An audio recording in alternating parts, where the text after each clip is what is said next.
ఇప్పటి నుంచి ఇప్పటి వరకు మనకి తెలిసింది ఏంటి అంటే లెక్చరర్స్ కనిపించగానే చేతులైతే దండం పెట్టడం మాత్రమే మనకు తెలుసు. ఇప్పుడు అంతా కొట్టడాలు తిట్టడాలు చాలా జరిగిపోతున్నాయి. మొన్న ఇంజనీరింగ్ కాలేజ్లో జరిగిన ఇష్యూ గురించి నేను చెప్తున్నాను. అండ్ ఆమెదే రైట్, నేను ఒప్పుకుంటాను. కానీ ఆమె డీల్ చేసే పద్ధతి అసలు బాగాలేదు, అసలు మంచి పద్ధతి కాదు. ఎప్పుడైనా గురువుల్ని మనం గౌరవిస్తేనే మన లైఫ్ బాగుంటుంది. అండ్ ఆమె చేసిన పని గురువులందరికీ కూడా అవమానకరం అనమాట. అంటే ఇంకా ఆమె చేసింది కాబట్టి ఒక 10 మంది ఇంకా రెడీ అవుతారనమాట అట్లా చేయడానికి. అది చాలా తప్పు. మనకి ఏదైనా సమస్య ఉంటే మనం మాట్లాడుకొని తేల్చుకోవాలి తప్పితే ఇట్లాంటి కొట్టుకోవడాలు తిట్టుకోవడం వరకు వెళ్ళకూడదు.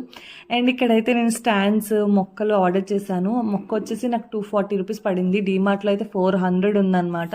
అందుకే నేను మీషోలో అయితే ఆర్డర్ చేసుకున్నాను. అండ్ ఇక్కడ వచ్చేసరికి స్టాండ్స్ 4 అయితే ఆర్డర్ చేశాను. ఒక 250 అలా పడిందనమాట. ఇంకా ఆ రోజైతే బయటికి వెళ్ళాము.